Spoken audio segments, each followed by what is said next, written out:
When the Galactic Vanguard's obsidian fortress slammed into Lot 42 of the Oak Valley subdivision like a massive meteorite, instantly vaporizing a middle-class split level and replacing it with a magma, spewing doomsday citadel, Karen Smith's first reaction wasn't terror.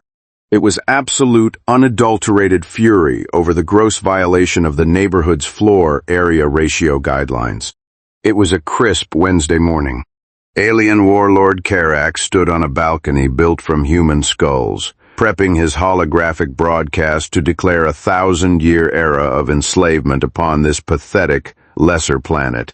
He hadn't even flicked the mic on when the fortress's main blast doors were violently kicked open by a pair of sensible orthotic flats. Ignoring the dozens of plasma rifles aimed dead at her skull, Karen marched right over the glowing, superheated alien runes, strode up to the 8-foot-tall warlord, and slapped a blindingly bright pink citation dead center on his dark matter chest plate. "I don't care if you're the new goth kids on the block," Karen shrieked, adjusting her floral reading glasses, her shrill voice easily overpowering the roar of the fortress reactor. Article 14 of the HOA Covenants clearly states that exterior walls must be strictly neutral tones. This glowing red eyesore of a tower is severely bringing down our curb appeal. If you don't sod that lawn within 24 hours, I will be fining you $250 a day. Karax's dark, matter, armored chest heaved wildly. His massive 8-foot frame loomed over Karen, purple blood of pure rage seeping through the seams of his faceplate. He snatched the pink slip, crushing it into confetti, cracking his alloy knuckles as he slammed his command baton onto the stone balcony. "Inferior carbon-based insect. You dare speak such madness to a conqueror of the Galactic Vanguard. Marines open fire. Burn this deranged hag to ash." Dozens of alien Marines squeezed the triggers of their plasma rifles in unison. Pale blue halos of energy instantly bloomed at the muzzles, mere milliseconds away from vaporizing Karen down to her atoms. But Karen just smirked. She had already banked on the fact that these arrogant idiots wouldn't even bother to hide their main power cable. She took 3 sharp steps back, clearing the doorframe, and grabbed a massive 40-inch pair of heavy-duty, insulated hydraulic bolt cutters resting on the side rack of her golf cart. This beauty was a leftover from last month when Shed snipped some neighbors' dangerously rigged, unapproved Christmas lights.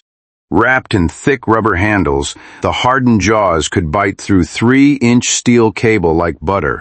Weighing the hefty tool in her hands, she locked eyes on a thick, bowl-sized primary plasma conduit pulsing with a soft purplish blue light right next to the fortress doorpost. Those alien chumps hadn't even considered this primitive plumbing worth shielding. They probably thought no one had the guts to touch the Vanguard's core energy lines. Karen stepped in, braced the cutters against her knee for leverage, clamped those razor-sharp jaws dead center on the main conduit, and squeezed with everything she had. Her muscles, honed tight by years of aggressively pruning shrubs and hauling fence posts, bulged. With a heavy grunt and an ear-splitting screech of metal on metal, the hydraulic cutters ruthlessly snapped the glowing power line right in two. The exposed stump erupted in a shower of crackling blue sparks. The entire obsidian fortress violently shuddered, its lighting instantly dimming to a brownout. Those dozens of plasma rifles trained on Karen instantly whined and died, the deadly blue glow vanishing from their muzzles. The hovering energy shields crackled pathetically before shattering into useless pixels of light and dusting the floor. Every single alien Marine froze, fingers still squeezing dead triggers. Their world-ending weapons had just turned into very heavy paperweights. Not a single one of them could process that their 100 billion credit arsenal had just been downgraded to scrap plastic. Casually leaning the bolt cutters against the doorpost, Karen dusted the rubber grime off her palms, strutted right up to the nearest shell, shocked Marine, and held out her hand. Sensing the sheer, undeniable authority in her outstretched hand, the Marine's fingers instinctively loosened. The heavy weapon dropped right into Karen's palm. She tested its weight, took off her reading glasses, polished the lenses on her skirt, shoved them back on her nose, and gave the aliens cowering against the wall a wicked side eye. Relax, honey. Mama's just borrowing a hammer. I ain't here for your snacks. Nobody moved. With the main grid dead, their personal energy shields were down, and their armor joints were locked up so tight they could barely lift an arm. The soldiers didn't even dare to breathe. Gripping the plasma rifle by the barrel, Karen marched right into the obsidian fortress. Her hard-soled leather shoes echoed with sharp clacks against the cold black stone. Floating dead center in the entryway was Karax's holographic broadcast projector. His massive purple mug took up the entire space, his tentacled jaw trembling with absolute fury. Ignorant carbon-based spec. I am Karax, 7, Star Warlord of the Galactic Vanguard. Vacate my domain instantly, or I shall reduce this filthy suburb to stardust. Karen tilted her head, peering right through the hologram to see that the projector was completely obstructing a fire exit sign. Her brow pinched into a furious knot. Without a single word, she hoisted the alien rifle over her head. Wham! The first swing sent the projection violently warping, making Karax's roar crack like a teenager's. Crash. The second blow splintered the core projection unit, showering the room in blue electrical sparks. Smash. The third strike reduced the whole machine to a smoking pile of scrap metal. It slammed onto the floor, and the roaring warlord was instantly muted. The fortress violently quaked. The massive primary armor doors slid open with a low, charging hum, and 3 blindingly bright, pale blue halos of energy drifted out from behind the threshold. They rapidly coalesced into 3 heavy-duty energy shields, thick as a translucent castle wall. The sudden rush of thermal exhaust blew Karen's wavy blowout back. Seeing the shields deploy, the remaining Vanguard Marines huddled by the door suddenly found their spines. They stood up, waving their still, cooling rifles, as an alien commander's gravelly voice barked through the fortress PA. Stupid, lesser Earth creature. This is a Grade-Three Energy Aegis, capable of tanking a stellar Dreadnought's main cannon. Your barbaric vandalism ends here. Karen squinted against the glaring blue light, casually resting the still hot rifle over her shoulder. Reaching into the pocket of her plaid apron, she pulled out a walkie-talkie. The click of her pressing the talk button snapped like a whip. Bob, it's Karen at the Oak Valley main gate. I got 3 unpermitted structural hazards blocking the right of way. Get the heavy wrecker down here now and tow 'em out as code violations. She paused, adding with venomous spite, and bill the tow fee and the violation fine straight to the homeowner. I'll write up the slip in a minute. Less than 5 minutes later, the ground-shaking roar of a heavy diesel engine barreled down the subdivision's main drag. A massive, heavy-duty wrecker casually smashed right through the wrought iron fence the aliens had already dented. Bob, arms covered in fading tattoos, leaned out the cab window, hollering in a gravelly drawl, Karen. Which ones we hookin'? Those 3 glowing metal boxes right there. Rip 'em all out. Karen jerked her chin, stepping aside to give him clearance. The steel winch whined as it unspooled. 3 heavy-duty J-hooks clamped right onto the base frames of the shield generators. Bob slammed his boot on the gas, and the winch ripped tight.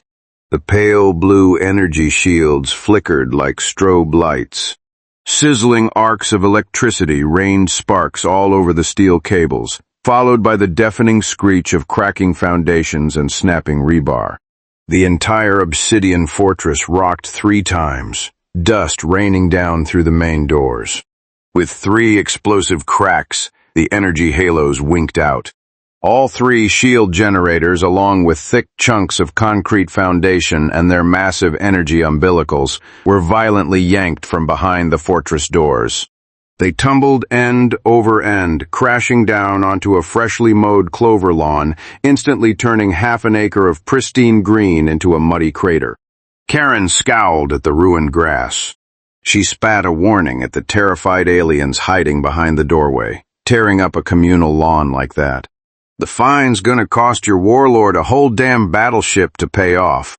She shoved her reading glasses back onto her nose and marched toward the smoking, pale blue shield corps. Her pearl necklace swished against her cotton apron as she walked. Sliding her glasses down to the tip of her nose, she scowled at the vibrating metal casing. Over 20 Vanguard Marines huddled on the entrance steps, desperately gripping their dead, unpowered rifles. They barely dared to breathe, none of them taking a single step forward. One Marine sneakily reached for his backup combat knife behind his waist, knuckles white, but nobody had the balls to charge. Karen couldn't be bothered with these grunt workers. She stepped up to the core, crushed some blown-out debris under her heel, and bent down to yank the heavy unit free. It was scorching hot, making her palms tingle, so she casually bundled it in the corner of her apron. She bounced it once, clicking her tongue.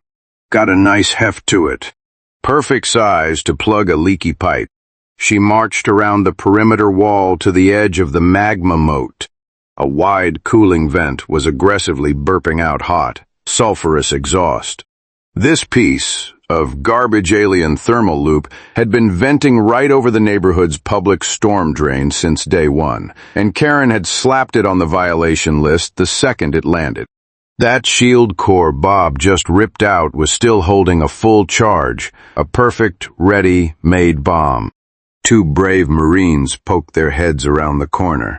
Without even looking back, Karen thrust the stolen plasma rifle behind her waist, smashing the heavy stock square into the closest Marine's faceplate. The high, tensile alloy caved in instantly.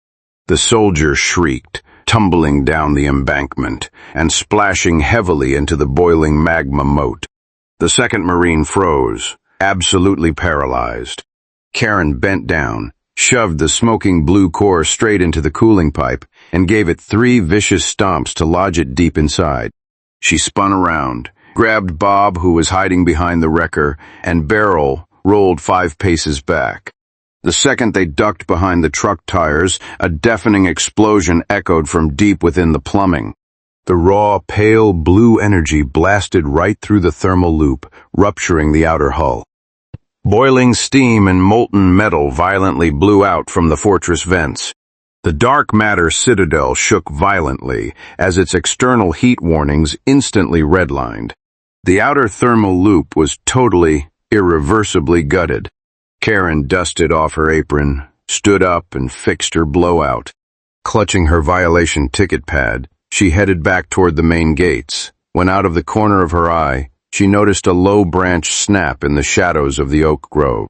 A cold draft smelling of alien ozone was quietly creeping up the back of her neck. A twig snapped 30 feet behind her. 3 faint ripples in space flanked her from the tree line. The cloaked assassins were holding their breath at standard Vanguard stealth frequencies. Their orders were simple. Take this insane earthling grandma's head and claim a bounty from Warlord Karax.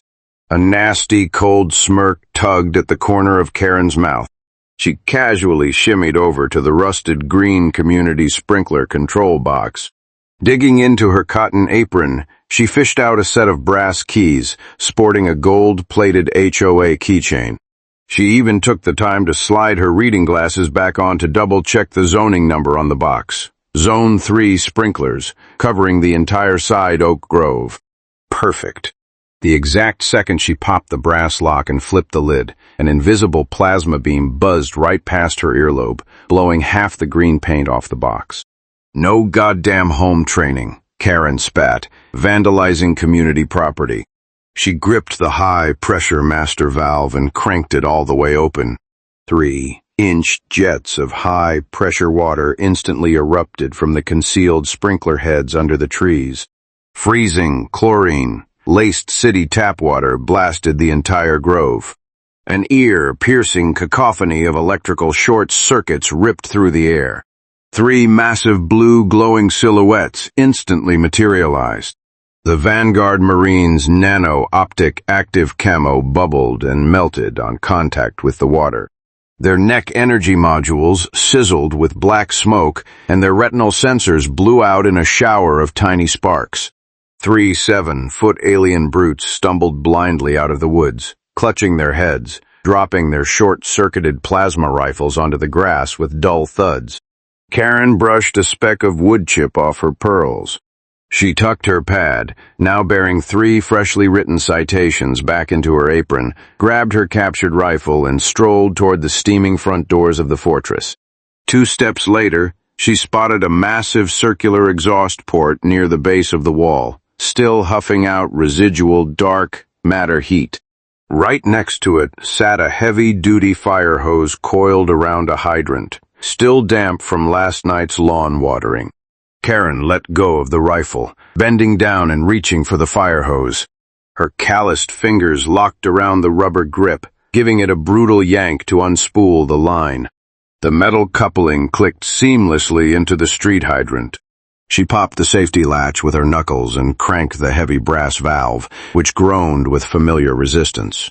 A massive 12 atmospheres of city water pressure instantly surged through the line, making the rubber hose snap taut as a bowstring. The 3 uncloaked assassins weren't quite dead yet.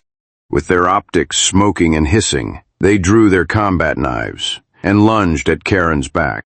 Without even turning her head, Karen planted her left foot hard on the hose to anchor herself, violently twisted her hips, and swung a 2-foot-wide blast of high-pressure water right at them. The first assassin's chest caved in instantly. He flew 30 feet through the air, slamming into the fortress armor, sliding down in a crumpled heap. The second was pinned mercilessly against the wall by the water jet, his bones cracking with a sickening crunch before going limp. The third scrambled on his hands and knees behind a pile of debris, too terrified to even breathe. Karen hoisted the heavy hose over her shoulder and kept marching steadily forward. Her pearls bounced gently with every step. Behind her reading glasses, her eyes were dead, locked on that exhaust port blowing purple smog at the base of the fortress. It was the main exhaust for the dark matter reactor, and it was sitting right over the property line of Oak Valley's public green space number 3. It was 3 times larger than the allowed vent dimensions, and it had completely flattened half a square meter of premium Kentucky bluegrass. Karen let out a cold snort. A code violation is a code violation. I don't care if you're a planet killer. You do not vent your exhaust over community green space. She violently shoved the brass nozzle right into the exhaust port, wedging her shoulder against the pipe, and cranked the valve wide open with her other hand. Freezing city tap water flooded directly into the dark matter reactor's cooling jacket. For a second, there was only a muffled sizzling. 3 seconds later, the entire fortress bucked. Gravel jumped off the pavement. An ear-piercing reactor backfire whined from deep inside, followed immediately by an apocalyptic explosion. The fortress's massive secondary blast doors, hinges and all, were blown completely off, rocketing 100 feet through the air, along with burning shrapnel, smashing heavily into a neighborhood stop sign. As the dust settled, Karen wiped the grime off her face, tossed the hose aside, and reached right into the basket of her golf cart. From the dark bowels of the fortress, the deep, menacing hum of an anti-gravity engine was growing louder. The vibration of metal treads crushing debris rolled toward her, step by heavy step. An anti-grav hover tank rolled into view. Its matte, black titanium alloy chassis gleamed. The turret slowly rotated, locking a massive 2-foot-wide plasma cannon dead on Karen. Under its belly, 4 anti-grav thrusters glowed with an intensifying, ghostly blue light, treads still grinding forward, pulverizing blown-out circuit boards into dust. The surviving Vanguard Marines, hiding behind shattered pillars, let out raspy cheers. Their rifles were still sparking and shorted out, so all they could do was pump their empty guns in the air like fanboys. Karax's booming, furious voice blasted from the tank's external PA system. "Inferior carbon-based savage. I will burn you and this trash planet down to atomic dust." Karen didn't even acknowledge the planet, killing threat. She narrowed her eyes at the tank's underbelly. The thruster rotors were still spooling up, and the treads hadn't fully left the pavement. She had exactly 3 seconds before liftoff. She sidestepped, crunching over steel plates, darted outside the blast radius, reached into her golf cart's canvas basket, and yanked out a massive, bright yellow parking boot. This heavy-duty, solid steel monstrosity was meant to lock down massive RVs parked illegally in the neighborhood fire lanes. It was heavy enough to snap ribs. The thruster glow was blinding now. The treads were barely an inch off the ground, the tank hovering half a foot in the air. Karen sprinted 2 steps, ducked under the tank's belly, and muttered a low curse, illegal parking. Booted. With a sharp click, she violently jammed the heavy parking boot straight into the clearance slot of the central thruster rotor. The spring-loaded locking pin snapped shut. The ghostly blue anti-grav field instantly destabilized. The rotor let out an agonizing metallic shriek. The half-levitated tank slammed brutally back into the pavement, shaking the ceiling hard enough to rain concrete. Plumes of thick black smoke erupted from the thruster. The internal control circuits blew out in a massive shower of sparks, completely paralyzing the tank on top of the rubble. It wasn't moving another inch. Karen clapped her hands to dust them off, looking up at the sleek, silver-gray high-frequency comms antenna extending from the top of the tank. She already had her left foot up, stepping onto the armored skirt of the tank treads.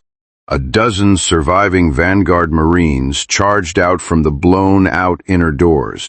Most of their plasma rifles were still leaking sparks, thanks to the severed main power line, but 3 of them managed a weak charge, pale blue plasma flames sputtering at the muzzles. Through their translators, the aliens screamed at her to drop her weapons and surrender. Karen didn't even blink. Hooking her right hand into a seam in the armor plating, she hauled herself straight up. The rough armor snagged and tore the cuff of her cream-colored knit cardigan, but she couldn't care less. The tank's exhaust heat blew her wavy hair back against her neck as she rapidly scaled the metal beast. One suicidal Marine lunged, grabbing for her right ankle. Karen threw her entire body weight down, driving the hard leather heel of her shoe squarely into his gray-blue hand. The alien's carbon-based bones snapped with a sickening crunch. He shrieked, rolling back into the grass, his misfiring plasma rifle accidentally blasting half of a no-parking sign into slag. In under a minute, Karen was standing firmly on the tank's anti-slip-top armor, her soles grinding squeakily against the alien treads. From behind her waist, she pulled out a black megaphone, a trusty piece of hardware that had survived 8 years of brutal HOA hearings with her. The casing was missing half its paint, still sporting a commemorative sticker from last year's Oak Valley Arbor Day, and the back panel was already custom, hacked with a wiring slot. Pulling an adjustable crescent wrench from her apron belt, she locked it onto the securing nut at the base of the antenna, threw her shoulder into it, and cranked it 3 times. The seized alien bolt snapped loose with a crack. She grabbed the antenna rod, still warm from the reactor, and brutally yanked it right out of its socket. The exposed copper core sparked with high-frequency static, zapping her fingertips. "Cheap garbage," she spat. Pulling a wadded up roll of electrical tape from her pocket, she swiftly stripped the insulation off the antenna head, aggressively jammed the copper core into the port on the back of her megaphone, and wrapped the tape tight. The tank buzzed beneath her feet. The alien soldiers below had formed a human pyramid and were climbing up, the guy on top already aiming a fully charged plasma rifle straight at Karen's back. Karen brushed the copper shavings off her palms and jammed her thumb down on the megaphone's green playback button. The next second, a 120-decibel, shrill electronic screech blasted through the valley. The Marine aiming at her back had already fully charged his rifle. A searing blue fireball danced at the muzzle, his finger halfway squeezed on the trigger. The instant the sound wave smashed into his helmet's acoustic sensors, his entire body seized up. Blue, green blood erupted from the seams of his sealed helmet, oozing down his armor. His fingers went limp. The plasma rifle clanged against the tank's steel plating as he lost his balance, plummeting headfirst off the turret and landing in a lifeless heap in the rubble below. Karen didn't even look back.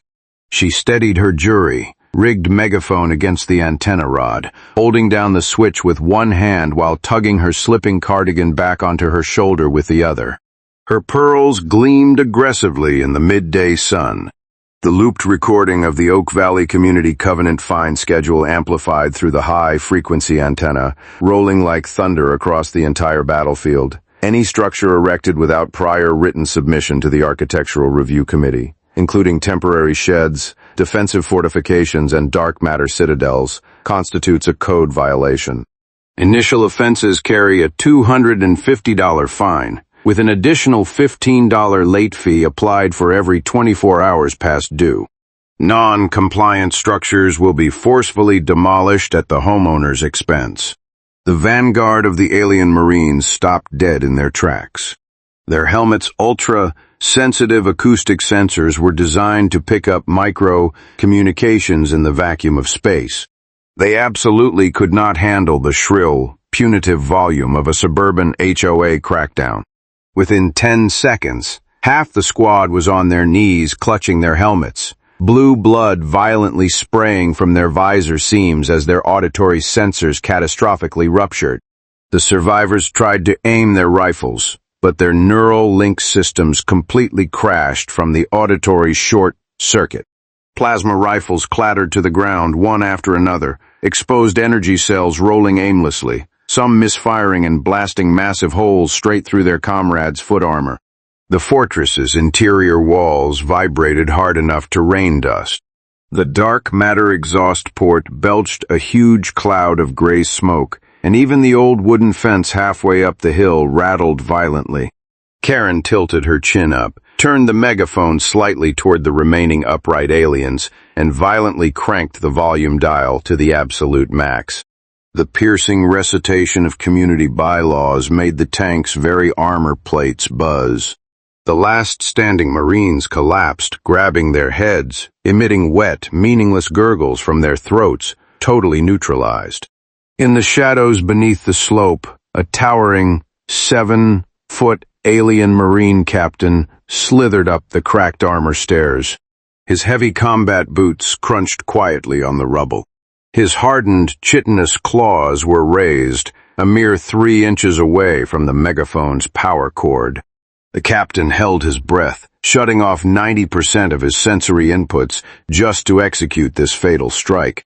Sever that power line, and head-end this demonic device that had turned his entire Vanguard squad into vegetables. His claws crept an inch closer. His knuckles brushed the cold copper wire. He could literally feel the buzzing current in his fingertips. Victory was half a second away. Suddenly, the cold glint of a pearl necklace flashed in his peripheral vision. Karen was casually leaning against the hood of her golf cart 6 feet away, head down, flipping through her citation pad without even having uncapped her pen. She flicked her eyes up at the sneaking captain, her mouth twisting into a smirk as cold as a $100 parking ticket. Her right hand dipped to her waist, retrieving a heavily scratched canister of industrial-grade pepper spray right out of her apron pocket. Kleck. The sharp pop of the safety pin was piercingly loud, even over the deafening PA system. The captain's compound eyes contracted wildly. Just as he raised his claw to unleash a plasma blade, the caustic pepper spray, strong enough to melt rubber, blasted out in a thick fog, coating all 8 of his front, facing, stacked eyes perfectly. The captain's silicon-based corneas reacted like they'd been splashed with battery acid. His transparent membranes instantly swelled and turned opaque white. Thick, gooey fluid poured down his cheeks. He sucked in a violent gasp of cold air, a horrific shriek tearing from his throat like a broken bellows, his motor nerves completely short, circuiting. Hearing his screams, a few half-conscious Marines tried to prop themselves up, only to be hit with another shockwave of sound, vomiting dark purple blood and collapsing right back into the rubble. The captain stumbled blindly, clutching his eyes as he hit the deck. A matte, black alien command baton swung loose from his waist, fully exposed against his blood-soaked tactical gear. Karen shoved the half-empty canister back into her apron and raised her right hand. She reached straight for the wailing, blinded Vanguard captain rolling around on the blast-proof floor. With his sensory nerves fried by the industrial spray, the captain flailed his limbs on pure instinct. The pearls around Karen's neck swayed as she stomped her heavy hiking boots squarely onto his thrashing wrist, tentacle, snapping the bone joint with a brutal crunch. Smoothly, she ripped the matte, black command baton from his belt. The captain's wails spiked in pitch.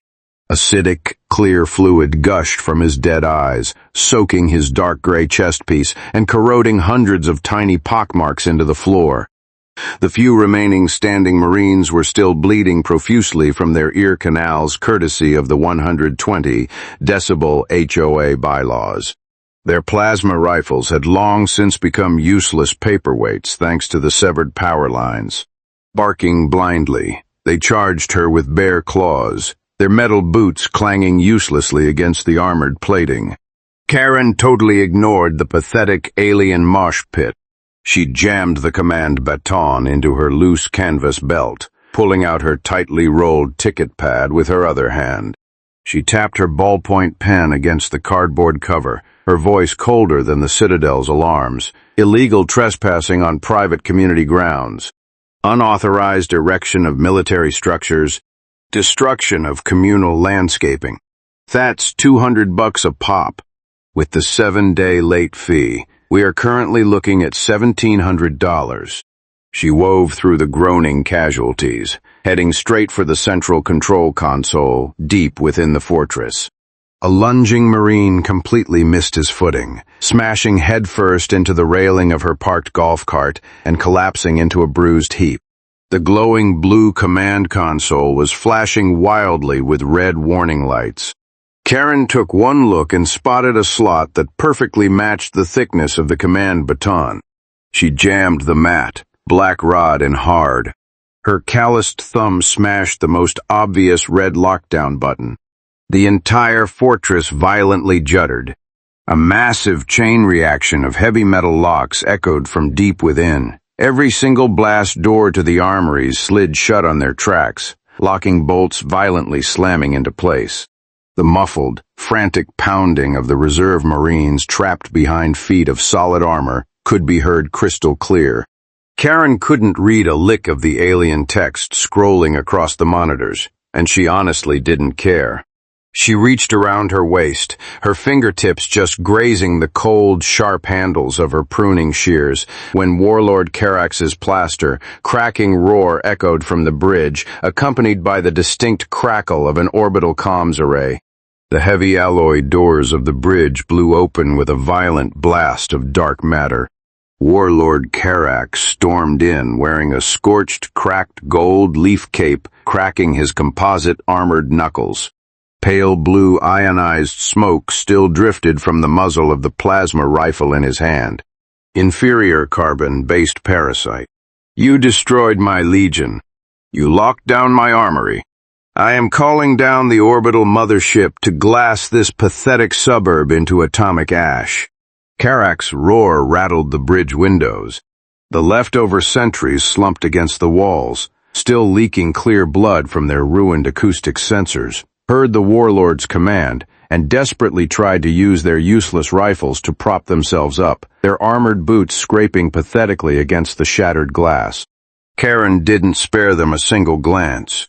Her eyes were dead locked on where Karax was lunging, the back wall of the bridge, which housed a thick, dark, silver alien fiber, optic comms trunk line thicker than a grown man's thigh. Karax's skeletal claws slammed down onto the console's activation switch. A pale green mothership uplink bar was already a third of the way charged, the orbital bombardment coordinates fully locked in. With a flick of her wrist, Karen snapped her pruning shears open with a metallic snick. The cold carbon steel blades brushed past her pearls, reflecting the frantic red spin of the bridge's alarm lights. She stepped in, angled her body, and aggressively wedged the cutting jaws right into the seam between the trunk line and the wall. It was the exact same ruthless precision shed, honed over 50 years of hacking back overgrown boundary hedges and chopping down neighbors' invasive tree branches. The blades instantly bit through the high, tensile alien shielding, spraying Karen's face with metallic shrapnel. Karax whipped his head around, his purple compound eyes shrinking to pinpricks. "You dare? My orbital cannon? Oh, blow it up! I don't care!" Karen spat out a chunk of fiber optic debris, using the exact same tone she used to scold neighbors who put their trash bins out on the wrong recycling day. Oak Valley property taxes just went up 3% this year anyway. If it burns down, I can file for a federal disaster write-off. But let's get one thing straight, pal. This entire fortress is built on community green space, and this garbage cable of yours is eating up 2 square feet of my floor area ratio. She drove hard from her hips, the muscles in her arms pulling taut. With an ear-piercing crunch of tearing metal, the massive comms line was brutally snipped right in half. Boiling blue fiber, optic juice sprayed all over the control board. The charge bar, stalled at 48%, instantly died out. The entire screen completely blue-screened into a glaring red communications error code. Karax froze dead. Purple blood dripped down his chin as his entire body shook like a cheap plastic trash can in a hurricane. Karen tapped the debris off her shears, tucked them back behind her waist, straightened her pearl necklace, and marched right toward the heavy blast door at the end of the hall marked life support systems. Her sensible flats crunched over the shattered glass and smoking tech, the heavy footfalls getting closer and closer. She stepped right up to the hatch, dipped her shoulder, and braced for a breach. In her right hand she had a death grip on a 1-gallon jug of cheap, store-brand bleach. The $1.99 price tag glared under the blue emergency lights. She flexed her yoga pant-clad thighs, channeling 5 years of pent-up suburban HOA rage squarely into her shoulder and violently rammed the door. The hinges were already shot from when the reactor backfired earlier. With a massive boom, the 2-foot-thick titanium door blew right off its tracks, slapping hard onto the illuminated floor tiles, violently shaking the insulation out of the ceiling. The 2 surviving Marines inside, still clutching their bleeding acoustic sensors, panicked and swung up their barely functioning rifles. 2 pale red energy beams sizzled right past Karen's blowout, frying a tuft of her hair. Karen didn't even flinch. She stomped her spotless white sneakers into the room, swung her carbon steel shears with her left hand, and cleanly snipped the energy conduit of the 1st Marine's rifle. A high-voltage blue arc exploded right in the alien's face. The monster wailed, collapsing to the floor in violent convulsions. The 2nd soldier spun around, lunging for the emergency lockdown button. Karen whipped her leg up, driving a vicious kick straight into the back of his knee.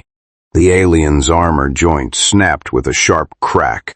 He dropped to his knees, and Karen brought the heavy shears down on the back of his skull, instantly knocking him out cold onto the tiles. Karen dusted her hands off and marched straight to the massive 7-foot cylindrical biofiltration tank in the dead center of the room. This was the lifeblood of the dark matter fortress, packed full of floating alien symbiotic algae slowly filtering the air and water for the entire citadel. She bit off the plastic safety seal on the bleach, popped the cap with a click, and the pungent stench of chlorine flooded the room. Standing on her tiptoes, she hoisted the heavy jug over the rim, flipped it upside down, and dumped the entire gallon straight into the tank. The second the thick white bleach hit the water, the pale green tank erupted into a frenzy of white foam. The living algae melted and withered in seconds. A toxic, eye-watering cloud of yellow-green chlorine gas poured out of the top grates, hissing aggressively as it was sucked straight into the fortress's central ventilation system. Karen tossed the empty plastic jug onto the unconscious alien, smoothed out her singed hair, adjusted her pearls, and watched as the highly corrosive mustard-colored gas rocketed through the high-speed vents straight toward Karax on the bridge. It instantly flooded Karax's command deck. Karax was busy cursing out the severed fiber optic cable when he sucked in a lungful of pure chlorine. It ripped through his multi-valved respiratory cavity like head, just swallowed a fistful of red-hot thumbtacks. He grabbed his throat, roaring in absolute agony as he dropped to his knees on the cold metal deck, his backup command baton rolling uselessly under a console. Two standby Marines in the corner tried to raise their rifles at Karen, but the corrosive gas instantly fogged over their helmet optics. Blinded, they crashed into each other. One stepped completely off the edge of the open viewing platform, while the other curled up by the vent, coughing up his own translucent digestive fluids, totally out of the fight. Karen strolled leisurely onto the bridge, carbon steel shears tucked in her belt, her pearls clicking and clacking against the warped alien armor plating on the floor. She glanced down at Karax, who was wheezing and convulsing on the ground, completely ignoring his breathless threats about glassing her planet. She'd heard way worse threats in her lifetime, mostly from single dads who were 3 months behind on their HOA dues, or retired movie stars illegally breeding unleashed pit bulls. Reaching deep into her apron, Karen hauled out an absolutely massive 8,000-page binder stamped with the gold leaf Oak Valley Community logo.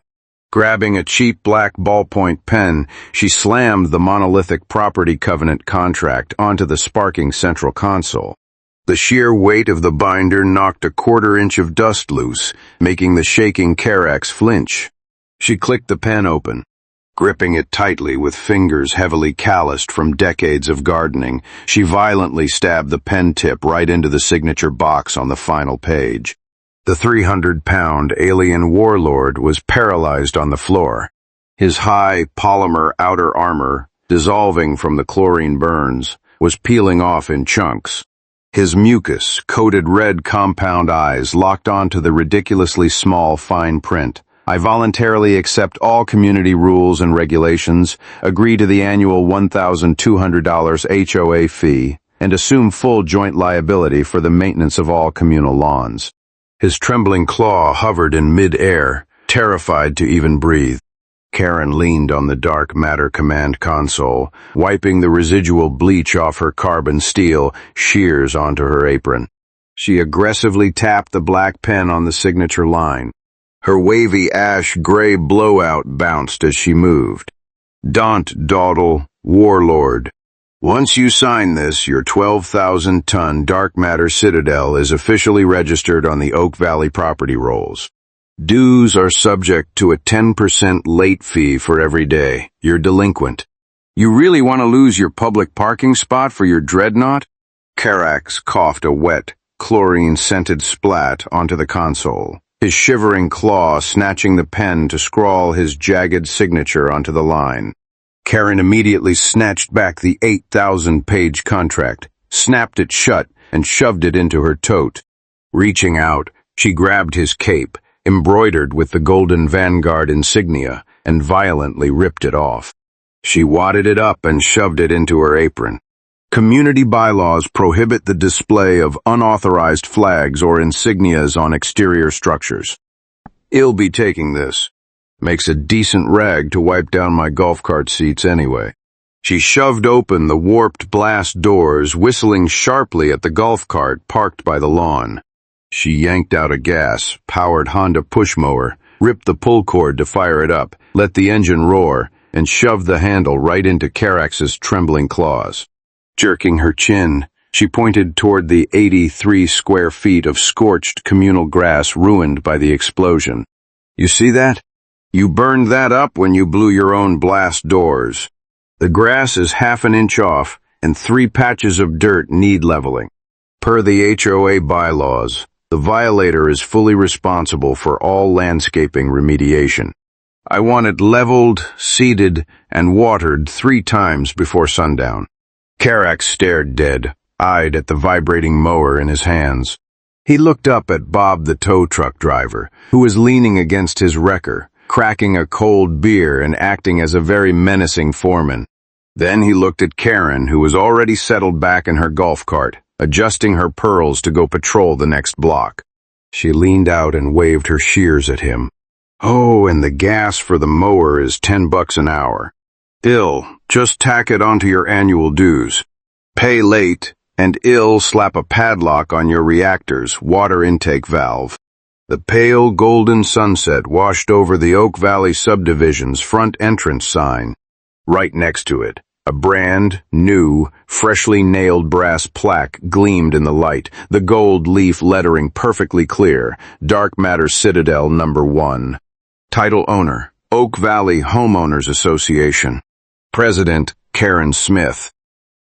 Writing this story was an absolute blast, mostly because it takes the classic humanity, fuck yeah, trope and drags it kicking and screaming into the most terrifying battleground known to man, the American suburb.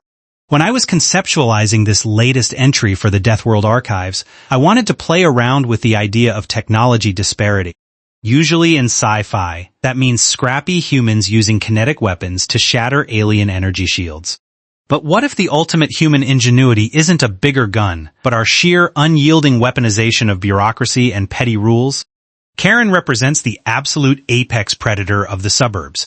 There is something deeply, inherently hilarious about a Grade-Three Energy Aegis being physically defeated by a local tow truck, or a dark matter reactor falling victim to a $1.99 gallon of off-brand bleach and a garden hose. We always imagined that an alien invasion would be met by the combined might of the global military.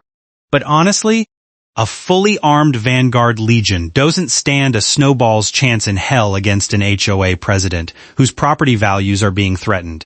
Aliens might understand faster than light travel, but they have zero defense against compound late fees and parking boots.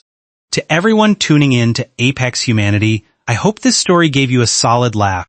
It's a fun reminder that human resilience takes many forms. Sometimes it's a space marine holding the line, and sometimes it's a 60-year-old woman with a pearl necklace, a pair of hydraulic bolt cutters, and a relentless dedication to the community covenants. Never underestimate Earthlings, especially when they have a fine schedule and a clipboard.